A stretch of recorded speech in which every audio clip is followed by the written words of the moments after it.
നമ്മൾ ഒരുപാട് ഓരോ പ്രസംഗങ്ങൾ നമ്മൾ കേൾക്കുകയും അത്യാവശ്യം കിട്ടിയാൽ നമ്മൾ സംസാരിക്കുകയും പ്രാർത്ഥിക്കുകയും ഒക്കെ രണ്ട് വചനം പറഞ്ഞാൽ ഇവിടെ ഏകദേശം എനിക്ക് തോന്നുന്നു നിൽക്കുന്നതുമാണ് ഇതിൻ്റെ നടുവിൽ ഇരിക്കുന്നത് മാത്രം. പക്ഷെ നമ്മുടെ മീറ്റിങ്ങുകളിലും എല്ലാം നമ്മൾ വിട്ടുപോകുന്നൊരു സത്യമുണ്ട്. നമ്മൾ പറയുന്നത് എവിടാണെന്ന് അറിയാമോ? ഉയർത്തപ്പെട്ടവനായ ക്രിസ്തുവിൻ്റെ ആ ഉയിർപ്പാണ് എൻ്റെ ഉറപ്പ് എന്ന് പറയാമോ? ആ ഉയിർപ്പാണ് എൻ്റെ ഉറപ്പ് എന്ന് പറഞ്ഞേ. ആ ഹൃദയത്തിൽ തൊട്ടിട്ട് പറഞ്ഞേ, ആ ഉയിർപ്പാണ് എൻ്റെ ഉറപ്പ്. നമ്മുടെ ജയം എവിടെ ഇരിക്കുന്നതെന്ന് അറിയാമോ? ക്രിസ്തുയേശുവിൻ്റെ ഉയർപ്പില്ല. Praise God, hallelujah. നമ്മൾ ഒത്തിരി കാര്യങ്ങളൊക്കെ നമ്മൾ സംസാരിക്കുകയും പറയുകയും നമ്മൾ കേൾക്കുകയും ചെയ്യുമെങ്കിലും നമ്മൾ പലപ്പോഴും നമ്മൾ മറന്നു പോകുന്ന ഒരു കാര്യമുണ്ട്. നാം ദുഃഖങ്ങളും പ്രയാസങ്ങളും ഒക്കെ വരുമ്പോൾ നമ്മൾ ഈ ഒരു സത്യം മനസ്സിൽ നമ്മൾ മറന്നു പോകും. എന്ത് സത്യം മറന്നു പോകും? നമ്മൾ പ്രയാസങ്ങൾ വരുമ്പോൾ നമ്മൾ പറയും, അയ്യോ എൻ്റെ മേലെ ഈ പ്രയാസം, ഞാൻ തകർന്നു പോകുമല്ലോ, എന്താ എനിക്കൊരു മാറ്റമില്ലല്ലോ, ഞാൻ എങ്ങനെ ഇതിൻ്റെ അകത്തുനിന്ന് കര കയറും എന്നൊക്കെ നമ്മൾ എപ്പോഴും വേദനിക്കുന്നവരാണ്, ഇല്ലേ? നമുക്ക് ഇതൊക്കെ എന്താ പറയുന്നത്, നമ്മൾ പറയും എൻ്റെ കർത്താവ് ഉയർച്ചതാണ്, അതുകൊണ്ട് ഞാൻ പരാജയപ്പെടുത്തില്ല, എനിക്ക് പരാജയം എന്ന ഭീതിയില്ല എന്നൊക്കെ നമ്മൾ പറയുമെങ്കിലും നമ്മുടെ മേലെ പ്രവൃത്തിയായി വ്യാപരിക്കുന്നുണ്ടോ എന്നാണ് എൻ്റെ ചോദ്യം. ഞാൻ ഒരു വാക്യം വായിക്കാൻ ആഗ്രഹിക്കുന്നു. ലൂക്കോസിന്റെ സുവിശേഷം 24:10-11 വാക്യം ഓടിച്ചത് വായിക്കാം. ലൂക്കോസിന്റെ സുവിശേഷം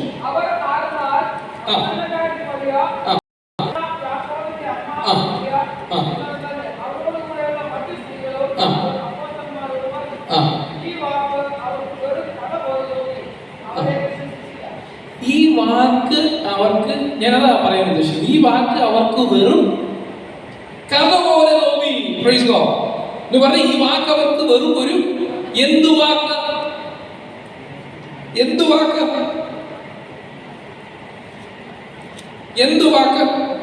അവർ ആരെന്ന മഗ്ദലക്കാരത്തി മറിയ, യോഹന്ന, യാക്കോബിന്റെ അമ്മ മറിയ എന്നിവർ തന്നെ അവരോട് കൂടെയുള്ള മറ്റ് സ്ത്രീകളും അത് അപ്പോസ്തലന്മാരോട് പറഞ്ഞു. എന്തു പറഞ്ഞു? യേശു ഉയർത്തെഴുന്നേറ്റു എന്ന് ആരോട് പറഞ്ഞു? ശിഷ്യന്മാരോട്, അപ്പോസ്തലന്മാരോടും പറഞ്ഞു യേശു ഉയർത്തു എന്ന്. 3.5 വർഷക്കാലം യേശുവിൻ്റെ കൂടെ നടന്ന, യേശു വീര്യപ്രവർത്തികൾ ചെയ്ത, അത്ഭുതങ്ങൾ ചെയ്ത, മരിച്ചവരെ ഉയർപ്പിക്കുന്നത് കണ്ട, മരിച്ചുപോയ യായിറോസിന്റെ മകളെ ഉയർപ്പിക്കുന്ന കണ്ട, മരിച്ചു പോയ ലാസർ 4 ദിവസം കഴിഞ്ഞ് ഉയർപ്പിക്കുന്ന ആ ഉയർപ്പ്, കുരുടനെ കാഴ്ച കൊടുക്കുന്നവരെ കണ്ട, ചെകിടിന് കേൾവി കൊടുക്കുന്ന നാഥനെ കണ്ട, അത്ഭുതങ്ങളും അടയാളങ്ങളും വീര്യപ്രവർത്തികളും ചെയ്യുന്ന യേശുവിനെ അവന്റെ കൂടെ നടന്ന ശിഷ്യന്മാരും എന്തു ചിന്തിച്ചു? അവൻ ഉയർത്തെഴുന്നേറ്റു എന്ന് പറയുമ്പോ അവർക്കത് എന്തുപോലെ തോന്നി എന്നാ പറഞ്ഞേ? കഥ പോലെ തോന്നി. Praise God. കഥ എന്ന് പറഞ്ഞാൽ എന്താ ഇതിന് അർത്ഥം എന്നറിയാമോ? കഥയ്ക്ക് ഒരു പ്രത്യേകതയുണ്ട്. എന്താ കഥയുടെ പ്രത്യേകത എന്നറിയാമോ? കഥയുടെ ക്യാരക്ടേഴ്സ് എല്ലാം എന്തുവാണ്? ജീവനില്ലാത്തതാണ്. Praise God. അതിന് ജീവനില്ല, അത് കഥയാണ്. അതിന് അങ്ങനൊരു കാര്യമില്ല, അതൊരു ഫിക്ഷനാണ്. അങ്ങനൊരു സംഭവമേ ഇല്ല, അങ്ങനൊരു കാര്യം നടന്നിട്ടില്ല. Praise God. പക്ഷെ നടന്നതുപോലെ എന്ത് ചെയ്യും? എഴുതി വെക്കും. അതിന് ജീവനുണ്ടോ? ഇല്ല. അപ്പം ഇവർക്ക് യേശു ഉയർത്തു എന്ന് പറയുമ്പോൾ കൂടെ നടന്ന, കൂട്ടായ്മയ്ക്ക് പോയിക്കൊണ്ടിരുന്ന, പ്രാർത്ഥനാ യോഗങ്ങൾക്ക് പോയിക്കൊണ്ടിരുന്ന, സാക്ഷ്യം പറഞ്ഞുകൊണ്ടിരുന്ന, കൂടെ നിന്ന് ശുശ്രൂഷകൾ ചെയ്ത, ഹല്ലേലൂയ, തന്റെ കൂടെ നടന്ന ശിഷ്യന്മാർക്ക് അപ്പൊ ഈ 3.5 വർഷം എന്തോ കേട്ടത്? അവർ ക്രൂശിക്കപ്പെടും, 3-ാം നാൾ ഉയർത്തപ്പെടും എന്നെല്ലാം കേട്ട ശിഷ്യന്മാർക്ക് അത്ഭുതം നടന്നു കഴിഞ്ഞപ്പോൾ, താൻ പറഞ്ഞത് സംഭവിച്ചു കഴിഞ്ഞപ്പോൾ അവര് പറയുകയാണ്, ഈ വാക്ക് അവർക്ക് വെറും കഥ പോലെ തോന്നി, അവരെ വിശ്വസിച്ചില്ല. അവരെ വിശ്വസിച്ചില്ല. ഞാൻ എന്തുകൊണ്ട് ഇത് സ്ട്രെസ് ചെയ്ത് പറയുന്നു എന്നറിയാമോ?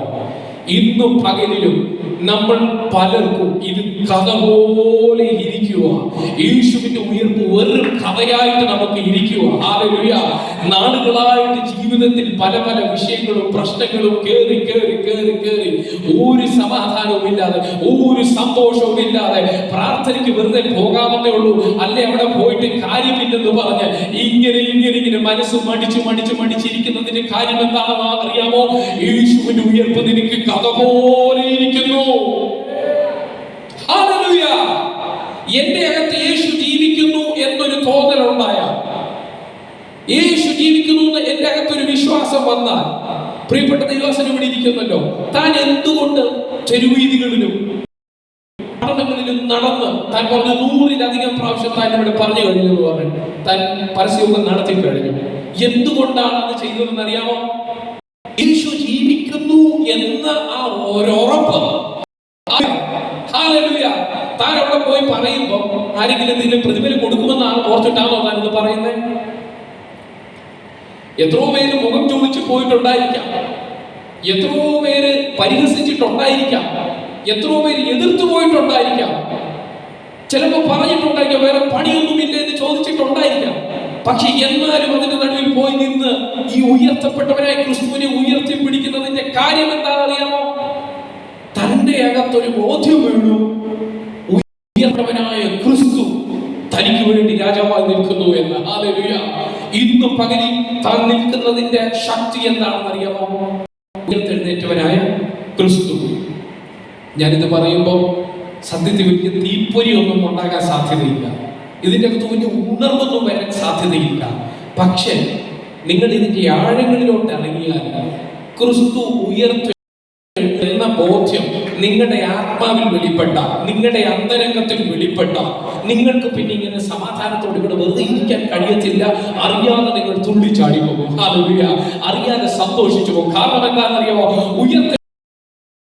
പ്രത്യാശ. ഹല്ലേലൂയ.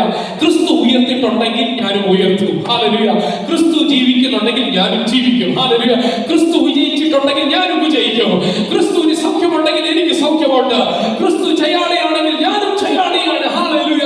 ഇന്ന് പകലിൽ പ്രശ്നങ്ങളുടെ നടുവിലിരിക്കുന്ന എന്റെ പ്രിയപ്പെട്ടവരെ, ഇന്ന് ഞാൻ വിളിച്ചു പറയുന്നു, നിങ്ങൾ പരാജിതരല്ല, നിങ്ങൾ ജയാളികളാണ്. ഹല്ലേലൂയ. അപ്പൊ അവർക്ക് ഇത് എങ്ങനെയായിട്ട് തോന്നി? ഒരു കഥ പോലെ. ക്രിസ്തു ഉയർത്തെഴുന്നേറ്റു എന്ന് പറയുന്നത് വെറും ഒരു കഥയായിട്ട് അവർക്ക് തോന്നി. അങ്ങനെ യേശു ഉയർക്കാൻ സാധ്യത ഒന്നുമില്ലെന്നായിരിക്കാം അവരുടെ ചിന്ത.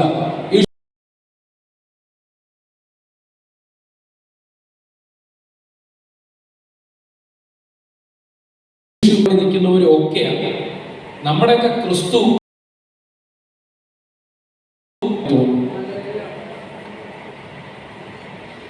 ഹല്ലേലൂയ. ഞാൻ പറഞ്ഞത് എത്രയൊക്കെ മനസ്സിലായി? മുമ്പ് പാസ്റ്റർ പറഞ്ഞതുപോലെ നമ്മൾ ഇനി ഞാനൊരു കാര്യം ചിന്തിച്ചിട്ടൊക്കെ പറയട്ടെ. നമ്മൾക്ക് വിശ്വസിക്കുന്നു ക്രിസ്തു, നമ്മുടെ ജീവിക്കുന്ന ക്രിസ്തു, നമ്മൾ വിശ്വസിക്കുന്നു നമ്മുടെ ക്രിസ്തു ഉയർത്തും എന്ന് വിശ്വസിക്കുന്നുണ്ടെങ്കിൽ, നമ്മൾ പ്രതികൂലങ്ങളുമായി പ്രയാസങ്ങളുമായി പോകുമ്പോൾ നമ്മൾ പലപ്പോഴും തീർവിർത്ത് മാറി നിൽക്കുന്നവരല്ലേ? അല്ലേ? പ്രശ്നങ്ങളുടെ നടുവിൽ നമ്മളെല്ലാവരും പിന്നോട്ട് സഞ്ചരിക്കുന്നവരല്ലേ?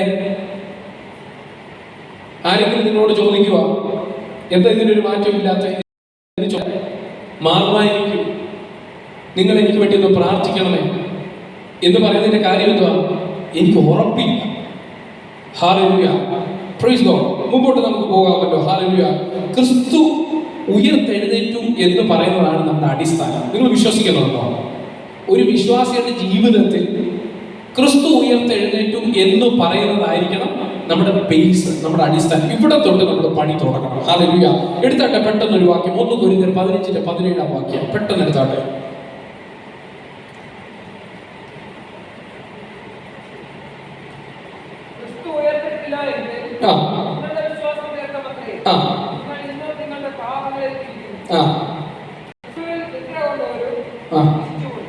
അത്ര മതി, അത്ര മതി. ക്രിസ്തു ഉയർത്തെഴുന്നേറ്റില്ലെങ്കിൽ നിങ്ങളുടെ വിശ്വാസം വ്യർത്ഥമാണ്. ക്രിസ്തു ഉയർത്തെഴുന്നേറ്റില്ലെങ്കിൽ നിങ്ങളുടെ വ്യർത്ഥമാണ്. അടുത്ത നിങ്ങൾ എപ്പോഴും നിങ്ങളുടെ പാവങ്ങളിൽ തന്നെ ഇരുന്നേനെ. ഉയർത്തെഴുന്നേറ്റില്ലെങ്കിൽ വിശ്വാസം എന്തായിരുന്നു? നമുക്ക് വിശ്വാസം പോലും ഉണ്ടാവുമായിരുന്നു. അപ്പൊ പറയാണ്, ക്രിസ്തു ഉയർത്തെഴുന്നേറ്റില്ലെങ്കിൽ നിങ്ങളുടെ വിശ്വാസം വ്യർത്ഥമാണ്. ഹല്ലേലൂയ. നമ്മുടെ വിശ്വാസം നമ്മളൊന്ന് ശ്രദ്ധിച്ചു നോക്കിക്കേ. ഉയർത്തെഴുന്നേറ്റ ക്രിസ്തുവിലുള്ള വിശ്വാസം എത്ര പേർ കൊണ്ട് ഇന്ന് പകരം ഞാൻ നിങ്ങൾ ചോദിക്കുകയാണെങ്കിൽ, ഇവിടെ ഇന്ന് കടന്നു വന്ന ഒരു രോഗിയുണ്ടെന്ന് ഇരിക്കട്ടെ, ഹല്ലേലൂയ. ഇന്നൊരാൾ ഒരു പ്രയാസവുമായിട്ട് ഇതിന് നടുവിൽ ഇരിപ്പുണ്ടെന്ന് ഇരിക്കട്ടെ, ഹല്ലേലൂയ. നിങ്ങൾ പറയും, നിങ്ങളുടെ അടുത്ത് വന്നിട്ട് പറയും, ബ്രദറെ എനിക്ക് ഒരു പ്രശ്നമുണ്ട്, എന്നെ ഒരു വിഷയത്തിന് വേണ്ടി നിങ്ങളൊന്ന് പ്രാർത്ഥിക്കണമേ എന്ന് നിങ്ങളോട് ആരെങ്കിലും പറഞ്ഞാൽ നിങ്ങൾ എന്ത് പറയുമായിരിക്കും? ഇവിടെ പാസ്റ്റർ ഇരിപ്പുണ്ട് എന്ന് പറയുമായിരിക്കും. ഒന്നുകിൽ ഇവിടുത്തെ എന്നിൽ എന്തെങ്കിലും നിങ്ങൾക്ക് ഒരു വിശ്വാസം ഉണ്ടെങ്കിൽ പറയാം, ഇവിടെ പാസ്റ്റർ അടുത്തുള്ള പാസ്റ്റർ പ്രാർത്ഥിക്കുമെന്ന് പറയും. അല്ലെങ്കിൽ നിങ്ങൾ അടുത്ത പറയാൻ പോകുന്ന വാക്ക് എന്തുമായിരിക്കും അറിയാമോ?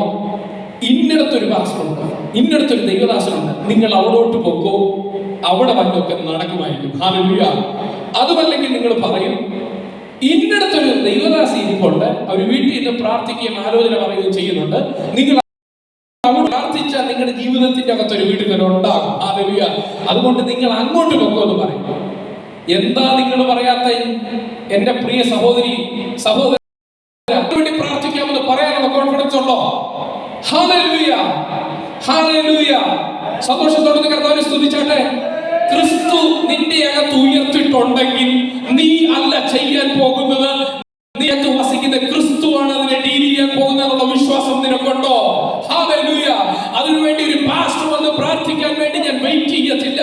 എന്റെ സഹോദരങ്ങളെ, നിങ്ങൾ ഒരു പക്ഷെ പറയുമായിരിക്കാം, എന്റെ വീടിന്റെ അടുത്തൊരു കുടുംബമുണ്ട്, അവർ പ്രതിസന്ധികളിലുമാണ്, പാസ്റ്റർ നിങ്ങളൊന്ന് വന്ന് പ്രാർത്ഥിക്കണം എന്നല്ല നിങ്ങൾ പറയേണ്ടത്.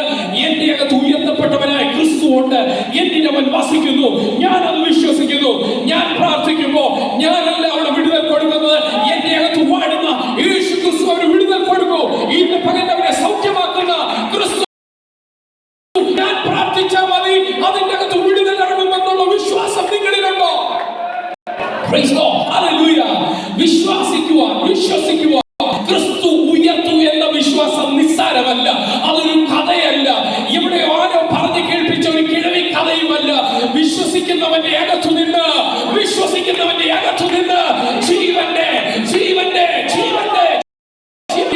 അവൻ കൽപ്പിക്കുമ്പോ, അവൻ പറയുമ്പോൾ അവൻ കൽപ്പിക്കുമ്പോൾ കുരുട്ടു കണ്ണുകൾ തുറക്കപ്പെടും, കേൾക്കാത്ത ചെവികൾ കേൾക്കും. ഹല്ലേലൂയ. രോഗബന്ധനം പോകും, പ്രതിബന്ധമായി നിൽക്കുന്നവരെ അവൻ അഴിച്ചു കളയും. ഇന്ന് പകൽ ഉയർത്തപ്പെട്ടവനായ ക്രിസ്തു സ്വർഗത്തിൽ വാഴുന്നു എന്നല്ല, ഉയർത്തപ്പെട്ടവനായ ക്രിസ്തു എന്റെ അകത്തു വാഴുന്നു, എന്റെ ഉള്ളിൽ വാഴുന്നു. ഇന്ന് പകലിൽ ഞാൻ ആ ക്രിസ്തുവിനെ തുറന്നു വിടുകയാണ്. ഹല്ലേലൂയ.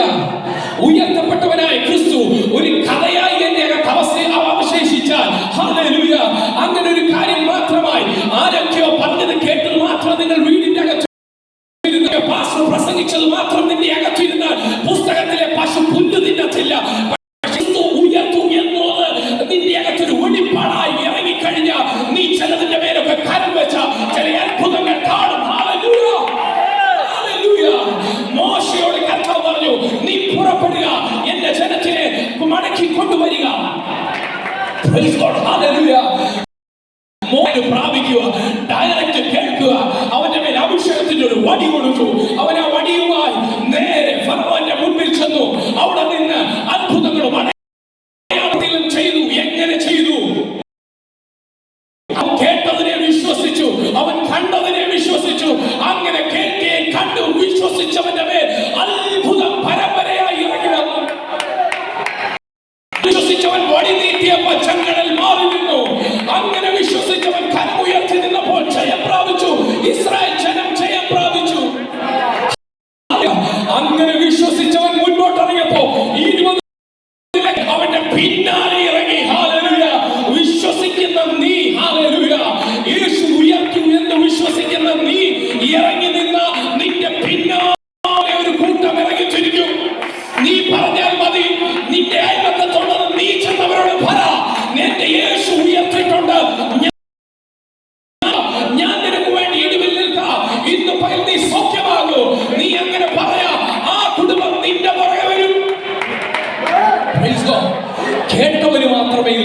സാധിക്കത്തുള്ളൂ. കണ്ടവന് മാത്രമേ ഇത് വെളിപ്പെടത്തുള്ളൂ. അനുഭവിച്ചവന് മാത്രമേ ഇത് ചെയ്യുവാൻ പറ്റത്തുള്ളൂ.